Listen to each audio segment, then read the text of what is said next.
যুক্তরাষ্ট্র থেকে 1% হলেও বাংলাদেশের দরিদ্রের হার কমানোর প্রত্যয় ব্যক্ত করেছেন প্রধানমন্ত্রী শেখ হাসিনা। একই সঙ্গে তিনি বলেন, কারো রক্তচক্ষুকে ভয় পায় না বাংলাদেশ, কেউ আর দেশকে পেছনে টেনে নিতে পারবে না।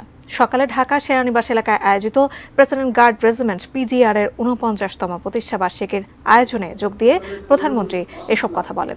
এর আগে অনুষ্ঠানস্থলে পৌঁছেই PGR সদস্যদের সঙ্গে কুশল বিনিময় করেন প্রধানমন্ত্রী। দায়িত্ব পালন করতে গিয়ে শহীদ হওয়া বীর গার্ডদের পরিবারের সদস্যদের হাতে তুলে দেন রাষ্ট্রীয় অনুদান। পরে আনুষ্ঠানিক বক্তব্যে সরকার প্রধান বলেন, জাতির পিতাকে হত্যার পর হত্যা করা হয়েছে সশস্ত্র বাহিনীর দেশপ্রেমিক হাজারো সদস্যকে। তবে এখন প্রশিক্ষণ ও আধুনিকায়নে সশস্ত্র বাহিনীর পাশাপাশি প্রেসিডেন্ট গার্ড রেজিমেন্ট অত্যন্ত সুসংহত বাহিনী হিসেবে রূপ নিয়েছে।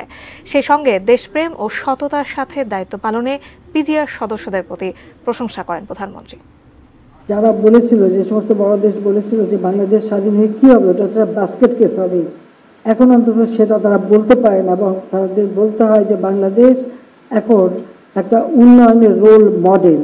নিজেদের অর্থায়নে আজকে পদ্মা সেতু করে সারা বিশ্বকে দেখিয়ে দিয়েছি যে জাতির পিতা বঙ্গবন্ধু শেখ মুজিব 7ই মার্চের ভাষণে যে বলেছিলেন যে কেউ দাবায় রাখতে পারবা না বাঙালিকে, তো সেটা আমরা প্রমাণ করে দিয়েছি যে কারো ওরকম রক্তচক্ষুতে আমরা ভয় পাই না, আমরা ইচ্ছা করলে নিজেরাও পারি, সেটা আমরা প্রমাণ করে আজকে বিশ্বে সেটা দেখিয়েছি।